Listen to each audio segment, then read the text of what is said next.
This is the newsroom for today, Thursday, January 7, 2021. We're broadcasting to you on E1, Scar TV, NTN, and Tarsi TV in Bartica. In the headlines, a visually impaired 90-year-old man perishes in an early morning fire at his Diamond East Bank Demerara house.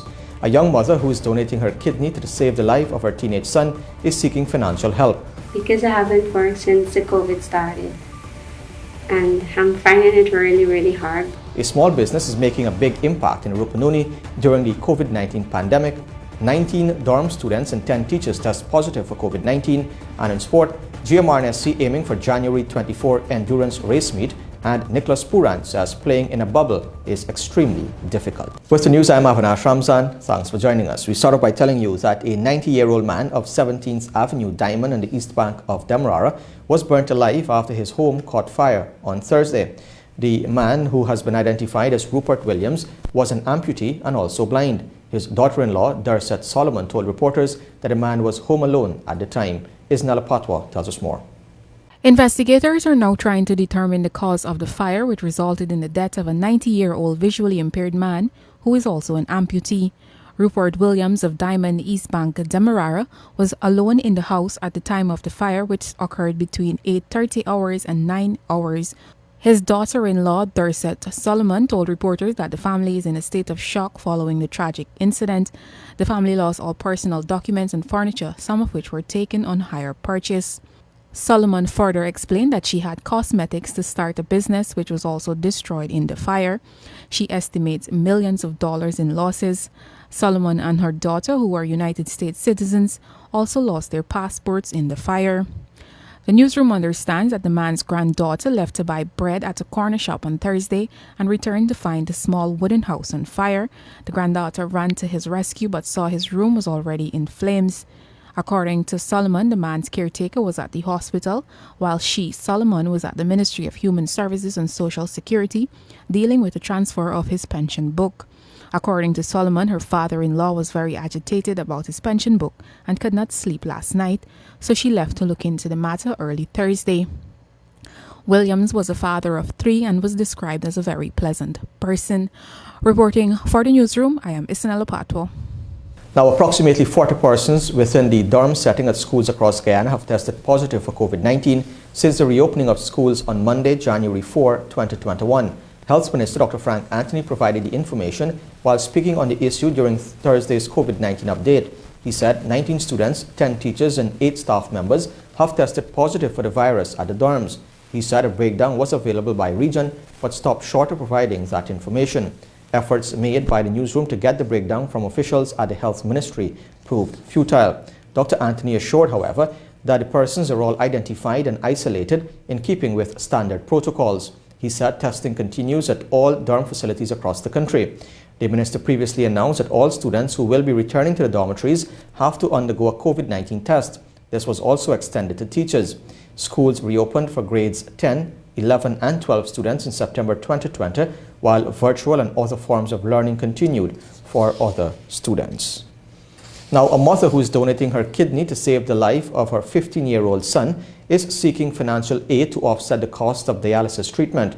Nadia Budwa, during an interview with the newsroom on Thursday, said the family is barely managing to make ends meet with the medical bills. The teenager Aditya Mohabir was diagnosed with the end-stage renal failure in August last year, and since then he has been surviving on dialysis until the surgery can be done. While the government will be covering the expense for the surgery, the treatment cost for the dialysis is solely on the family. Isnella Patwa tells us more. In August 2020, 15-year-old Aditya Mohabir developed difficulties breathing and started to vomit blood. The teen of Bryceland, West Bank, Demerara, was subsequently diagnosed with end-stage renal failure, and doctors said his survival was dependent on a kidney transplant. His mother, 32-year-old Nadia Budwa, spoke with the newsroom on Thursday. Stayed just like that and take him with blowing, and he was like vomiting some red stuff. Take him to the hospital. That was West Demerara Hospital, and he get transferred to Georgetown. So there is where they diagnosed that he was struggling with kidney failure. After his diagnosis, the teen was hospitalized for over a month and was subsequently discharged, but a few days later his condition worsened and he was admitted for another 8 days. Since then, he has been surviving on dialysis, but his mother said it has taken a toll on the family financially. Added to this, his father is now disabled after suffering damages to his spinal cord when he jumped into a canal last year. Because I haven't worked since the COVID started. And I'm finding it really, really hard because it's everywhere you go, you gotta take taxi because with his condition, you can't travel with bus. Then it's gotta take you early in the morning, 6 o'clock up to pay. We leave home like 4 o'clock. So definitely you can't be going around catch bus at that time. So with transportation wise and so on. That is why actually I'm seeking help because it gets way out of hand because I have my sister, my two sisters, they was assisting me and they can because they have the family and my sister, her father get accident and so he fall off the stairs and break his ribs and puncture lungs. So she was my right hand actually doing my little runnings and so on, but now she can. Whatever I'm going through now, I don't want no other parents to go through what I'm going through because it's not an easy thing. It's not. I mean, when I was much younger, I used to say it's, kidney failure is a simple thing, but now I'm in it. I realize that it's not an easy thing. The mother, who is donating her kidney to save her son's life, is seeking the public's assistance to offset the treatment costs for the dialysis until the surgery can be done on January 18, 2021. Anyone willing to assist the family can contact 686-1355. Reporting for the Newsroom, I am Isanella Patwo. When the Newsroom returns, a small business is making a big impact in Rupununi during the COVID-19 pandemic, and the health minister debunks claims of the new strain of COVID-19 being in Guyana. Stay tuned. This is the Newsroom. Amidst reports that variants of the COVID-19 virus may be in Guyana, Health Minister Dr. Frank Anthony is reminding that no capacity exists locally to test for the variant as he rejected the reports as untrue. The minister, who previously said that there is no local capacity to test for the new strain, on Thursday upheld this position in his daily COVID-19 update. Dr. Anthony cautioned those disseminating this information and said that the variant, which emanated in the United Kingdom, is yet to be detected here. Dr. Anthony said none of the local labs in Guyana would have in-house capacity to do that. The minister acknowledged that local samples can be sent to laboratories abroad for this type of detection to be done through genetic sequencing. The variant that we are talking about that emanated from the UK, it's a variant that is called B117, and that variant has at least 17 mutations that were detected on the virus itself. Of those 17 mutations, you have at least about 8 of them that are on the spike protein. And as you would recall, when this was first announced by Prime Minister Boris Johnson, he spoke about the increase in transmissibility of the virus. And if this is going to be a variant that is more transmittable, then it means that more people can get infected. We have not been able to detect this type of virus in Guyana because we just don't have the capacity to do it. For us to be able to differentiate between variants or mutations that are happening with this virus, it would mean that our laboratories must be able to do genetic analyses, and we don't have that. So none of the labs that we have here would have in-house capacity to do that. So people saying that we have been able to sequence the genome or look at the mutations that are occurring is just not correct. But Eureka Laboratory, a private entity, recently announced that it is capable of successfully identifying persons with either the common strain of the virus or its mutated variants. Guyana currently has an arrangement with the Caribbean Public Health Agency where samples can be sent for testing. Two Brothers Technology Center, located in Anai, North Rupununi, is one of the small businesses making a big impact during the COVID-19 pandemic. The business was launched 4 years ago and initially only provided printing and photocopying services. The business, which is owned and operated by two brothers, Bernie Robertson and Joel Ali, has now grown into a much-needed training, research and information technology center for teachers and students. For students writing the Caribbean Secondary Education Certificate exams, the services offered by Two Brothers is a welcome relief. Previously, parents had to travel miles to Latham to be able to access these services. Isanella Patwa joins us with the details. The business, which is owned and operated by two brothers, Bernie Robertson and Joel Ali, has now grown into a much-needed training, research and information technology center for teachers and students. While internet service is also being provided, Robertson explained that the bandwidth and connection are extremely low. He stated that with the residents' eagerness to learn basic typewriting skills, the business was transformed into a teaching and learning center 2 years ago. Robertson explained that a 6-month training program was developed, and so far 2 batches of students have graduated. After a year of doing that service, parents and teachers and students from across the North Rupununi who use the service approached us and said, why can't we offer like the training program to students and teachers, or for those persons who wants to learn to use computers? And we bought it, and then afterwards we launched the program. We developed the program and we launched the program. The center not only benefits residents in Anai but also neighboring villages as well. After the pandemic hit Guyana in March 2020, the brothers closed their business for 6 months but reopened in November. Robertson said the training program continues, but they had to adapt to the protocols of COVID-19, and they now offer 2 sessions per day. After the first training and so forth, the program became successful and so forth. So we taken another set of 20 batch of students to do the training.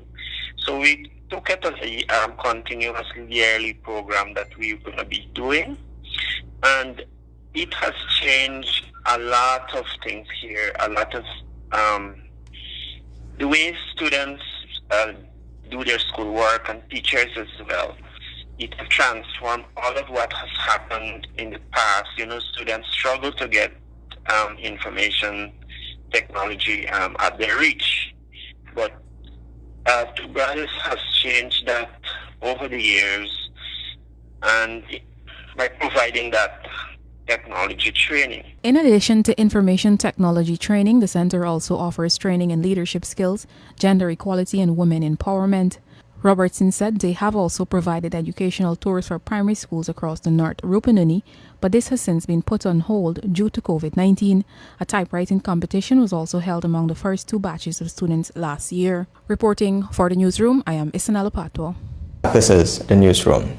3 days after he accepted a position as the program manager of the National AIDS Program Secretariat, NAPS, Dr. Tariq Jagnarein says he brings to the table a wealth of knowledge backed by firm leadership that will take the Secretariat forward. Dr. Jagnarein, who served as the Senior Registrar and Family Medicine Specialist at the Georgetown Public Hospital, told the Newsroom on Thursday that he finds NAPS in a good state. He explained why he took up the position and how his plans that should be aligned with the National HIV Strategic Plan 2021-2025. It's quite a few turns that 10 years ago you asked me, I didn't see myself here. So I come from humble beginnings, a single parent mom. Surprising, a lot of people don't know I grew up in Linden. I'm a Lindener.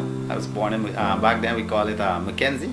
I'm happy that I'm coming at this level to help with policy change. But I realize that I have a lot of work ahead of me. Understanding what the program is all about, executing part of our National Strategic Plan. As you're aware, we launched that on Tuesday. And so it's a bit of mixed feeling. I'm all set for the job and ready, but I have to actually get my foot on solid ground and start moving from there and developing a work plan. As much as we have the NSP, we still have to do specific areas to choose per year how to execute it. Well, NAPS is quite organized. My predecessor was doing a very great job. There's a lot that is being done. It's well organized, a lot more can be done, and that has to come down to budgeting a bit. Previously, it was a program that was well funded by outside donor agencies, but it's slowly transitioning back to the budget of Government of Guyana. And so with that, as the money comes in, we can do a lot more. Most of my ideas that I have are in keeping with the National Strategic Plan, and as to say, it's like our Bible. I'm a fast-paced person. I'm excited. I want to get things done. So generally, I try to push a lot. I'm a bit pushy when it comes to getting things done, and I tend to be behind persons to get stuff done. But I deliver, I execute, and so in terms of these various programs, they can expect that it will be continued and be successful, and new programs will be coming on board. Dr. Jagnarine replaces Dr. Rhonda Moore, who took up the post after the resignation of Dr. Shanti Singh in September 2016. Newsroom understands that Dr. Moore, who was seconded in 2016 from the Care and Treatment Center at the GPHC, has returned to head the center. The Minister of Education, Priya Manichan, says schools have only reopened for face-to-face interaction for grades 10, 11 and 12 students, and all private schools must observe this mandate. The minister made this statement amid claims of the unauthorized reopening of classrooms for other grades interaction at some private schools. The Education Ministry and the Ministry of Health established guidelines for the reopening of schools for students scheduled to write the Caribbean Secondary Education Certificate and the Caribbean Advanced Proficiency Exams in 2021, and students in technical and vocational education and training, and those enrolled in practical institution centers. After more than 6 months without engagement, a gazetted order paved the way for the ministry to reopen schools for senior students on November 9, 2020. The government has also invested some $300 million into the education sector to ensure that the nation's children remain engaged through distance learning with online platforms, television, radio, and print packages. This blended learning technique is expanded to students in nursery, primary, and secondary schools. When the newsroom returns, the financial, weather, and bridge reports along with sport. Stay tuned.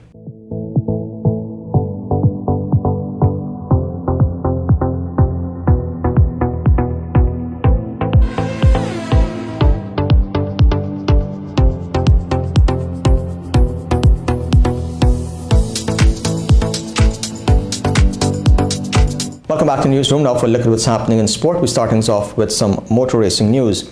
The Guyana Motor Racing and Sports Club is looking to get its calendar of activities started in 2021 and will be kicking off with the usual endurance meet on January 24 at the South Dakota Circuit. Akim Green spoke with the president, Ramiz Mohammed, and filed this report. The endurance meet was one of only 2 events possible in a shortened 2020 season due to the pandemic. And according to GMRNSC President Ramiz Mohammed, while they are still working on logistics to conform to the COVID-19 protocols, they are confident they can host the meet, but without fans. The event will be sponsored by Secure Innovations and Concepts. Mohammed said, open quote, 2020 was a loss for us. It was touted to be a hype year, but safety comes first, and we had ended the season early like many other sports.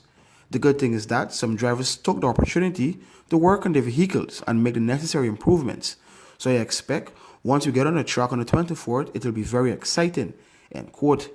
Endurance racing is meant to test the durability of the equipment and the endurance of the participants.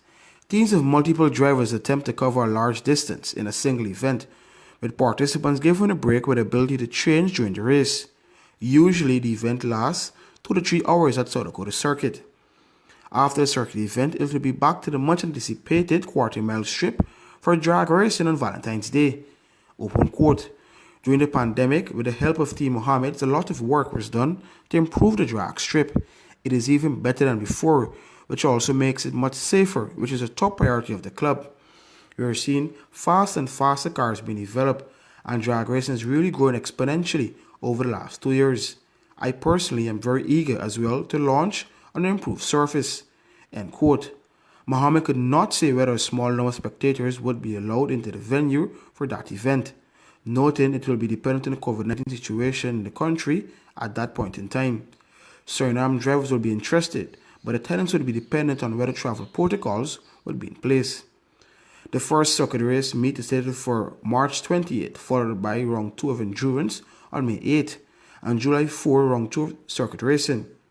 An international drag racing meet is scheduled for August 15th, followed by third endurance on September 12th and drag racing again on October 3rd.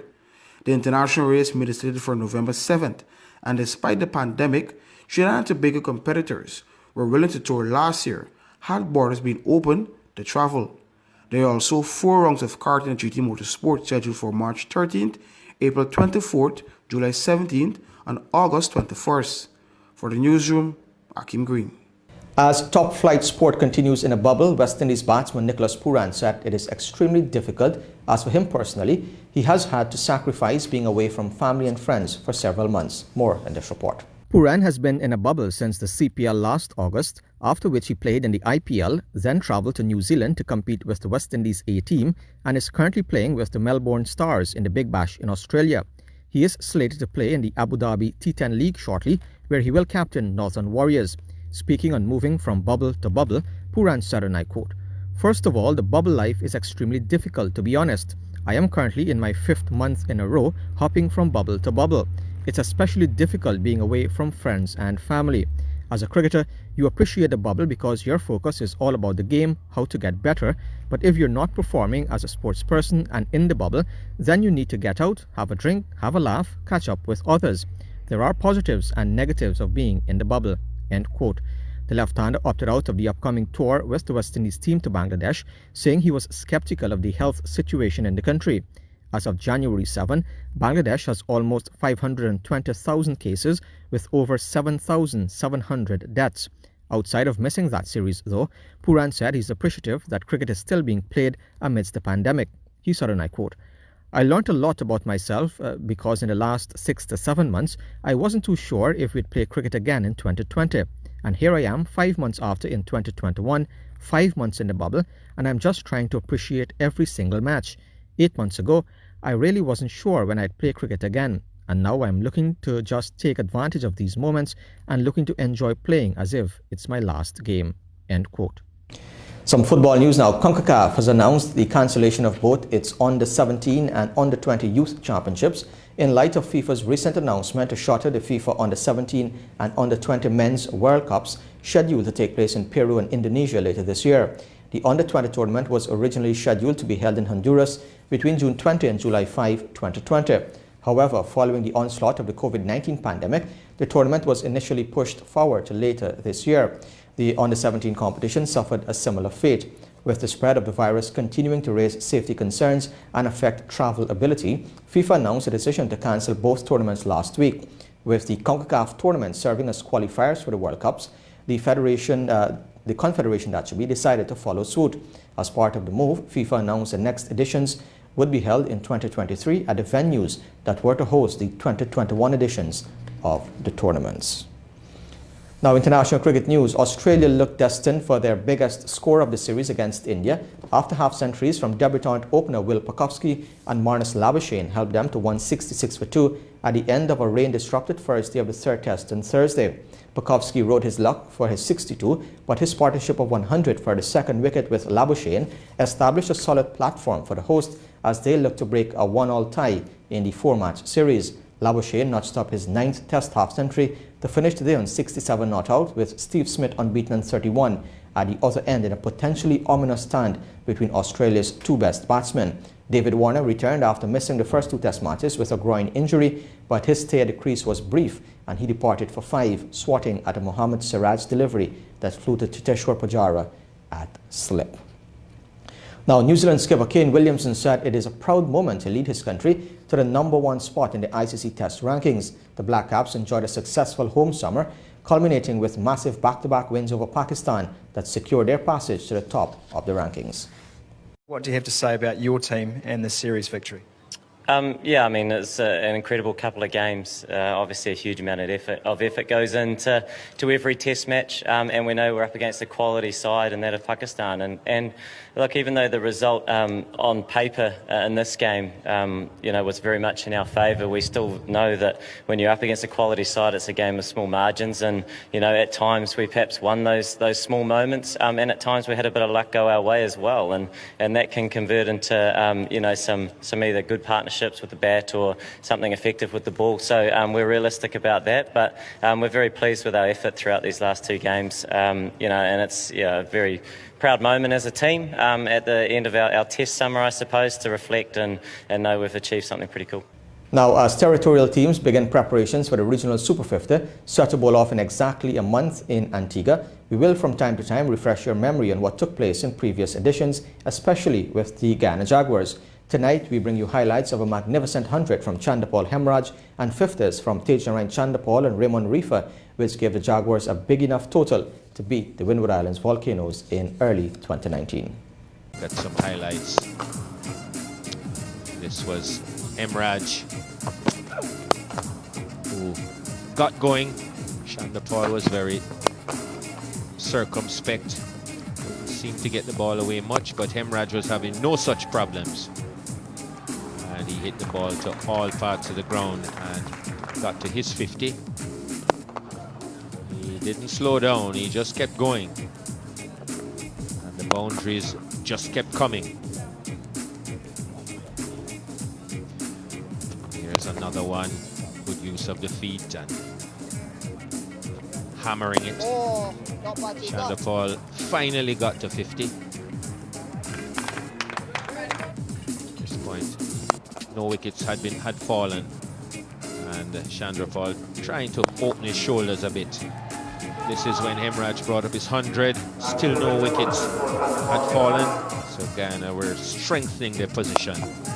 Then on 171, 3 wickets fell. First it was Chandapal, then it was Hemraj, and then Leon Johnson. And Sabotage took 2 catches and got the wicket as well, so he featured in everything. Reefer and Barnwell got together and started to pepper the boundaries.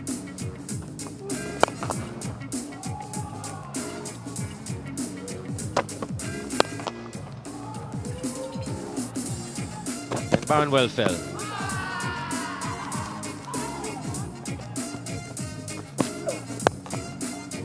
Things really didn't slow down that much. Fu got into the act and Reefer was well into it.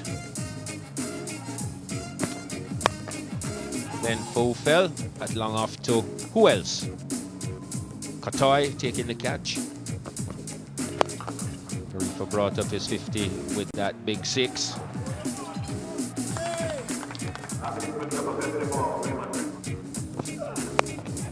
Wickets then fell quickly.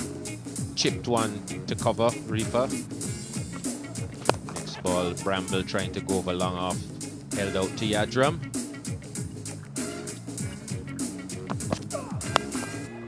Ramal Lewis trying to go over the top as well. Held out to Yadram. And then Moti came in, tried to play a reverse sweep, got all tangled up and easily caught square leg.